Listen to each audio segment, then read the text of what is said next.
I love you, Wade Wilson. We can fight this. You're a fighter. We can give you abilities most men only dream of. Make you a superhero. Hi, welcome again to another episode of what we call FCKL, where this week we'll be reviewing a movie that's currently playing in the cinema. It's a Marvel Comics character called Deadpool. Yep. It stars Ryan Reynolds, Morena Baccarin, which is really hot. TJ Miller, Gina Carano, Ed Skrein. Basically, it's a lighter adult take on the Marvel universe. Last year we had Guardians of the Galaxy, which was a lighter take on the whole universe. Yes. This one is much more funnier and very adult in terms of the joke. So this is a bit of an origin story. It's sort of an adult superhero comedy, I guess. Yeah. This is how you put it. Yes. I mean, I enjoyed it a lot. I found it really funny. I suppose because it is targeted to an adult audience, right? And I suppose it is the only way that Deadpool can be played. Essentially, a foul-mouthed asshole, right? That's the long and the short of it. But he was very funny. I think the pacing was good. It was fast-paced. Sort of that pretty much throw you straight into the action anyway, right at the beginning. And it's a narration movie. It was narrated throughout by Deadpool. And also, I think we have to mention TJ Miller. I think this is his first feature film. And I think there are a lot of originality, but you can see influences from Edgar Wright in what they call Kick-Ass. You know, there's bits and pieces here and there, but he has sewn it into this quite a nice 2 hours or so movie. It was very fast-paced, not baggy, and very enjoyable. But there were some, I do have a few gripes about the movie.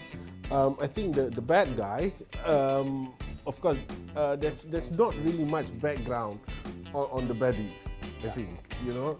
But I think he was supposed to be caricature though. I mean, British accent. Yeah. It's like they hinted at the beginning of the movie anyway. But, I'd love a more fully fleshed out bad guy, I suppose. And I think this movie is one movie that you'll get a lot of kids below 18 trying to sneak in, because Deadpool is somehow or another attracts kids. That character, because he's foul-mouthed, he's a bit of an anti-hero as well. So I think kids really like it. And if your kids were to sneak in and watch the Malaysian cut version of Deadpool, I don't think there's really much to be worried about other than the language. And I think the gore, which is another reason why it got an 18, is really fast-paced. So you don't really see blood per se. How many stars would you give it though? I think it's okay. I really enjoyed it, but it's not. I think it's not going to be one of the best movies this year. I'll give it 3.5 stars. So in terms of enjoyment, you would say that overall Guardian would be more enjoyable. Yes, I think so. Slightly better. Maybe partly because I don't like the jumping around bit, where it starts and then, this is what happened before, and then back to, this is what happened. One. Secondly, I guess I would have preferred a much more fleshed out bad guy. I think even in case of Avengers, the second Avengers, which wasn't really all that enjoyable, but I think the bad guy was a bit more fleshed out as well.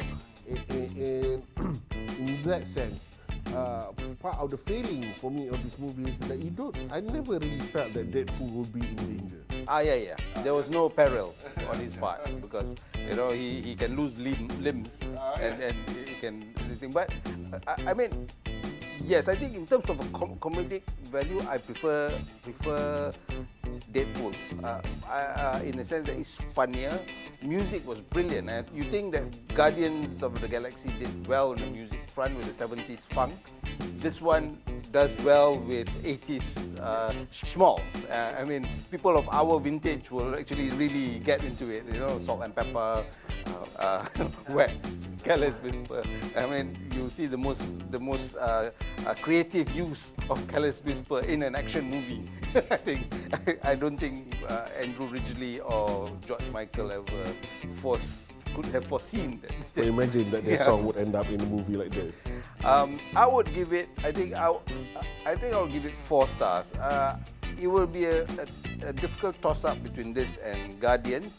Although I think Guardians has a slight edge over this one in terms of cohesiveness and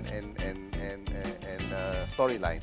So yeah, I don't think it's going to be the best movie of the year, but as far as comedy is concerned, it's up there. Yep. That's it. Thanks.